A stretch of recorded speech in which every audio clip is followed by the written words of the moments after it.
So I like to wear long sleeves for two reasons. Okay, one, I'm getting a little bit older and I like to be warm in case I jump in and go live or whatever. The other reason is because I have little spindly arms with no muscles. They're embarrassing. Okay, so I cover them up. All right, but you don't have to be like all buffed out. Okay, if you have good technique and more importantly good timing, and if you're able to trick your opponent, okay, then you don't. It's good to be strong. Don't get me wrong, but you can beat a guy's strength by using it against him. Okay, I used to wrestle a guy, Bjorn von Strongelman.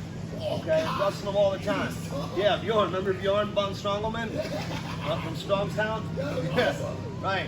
So my dad would tell me this guy would whoop me, man. He would come out, he'd underhook me, and he'd throw me down. And I'm like, man, I gotta find a way to beat this dude. And he's like, well, you gotta use your quickness, okay, and you gotta use his strength against him. So that's one of the cool things about what I was doing with this, with your barrel rolls and your carries. You're gonna use that against him, okay? Now, if you go to your hip and you get pinned, if you follow your hip and you get pinned, don't call me, okay? Don't call me and tell me that the move I showed you sucks, okay, because you did it wrong, all right? Because I did that one time, maybe even a couple of times, but one really sticks out. In 1984, that was my freshman year of high school, okay? And I had a really good state tournament. I got a little bit lucky, and I ended up winning it. And then a coach called me and he's like, hey, we're having an all-star match. It's gonna be at Ashland University. And they were bringing guys in from New York and wherever else. So they had a match lined up for me and it was freestyle. I got, I think the first 3 takedowns, I was winning 3-0. Back then freestyle was 1 point for a takedown. And I was winning. And then I ended up, I hit a shot and I got, my opponent was really good. I hit a shot here and I went to my hip and he basically stepped over me. Well, here, he stepped over me, okay? And they had the match in an auditorium, like a lot of schools are doing now, where they wrestle up on the stage.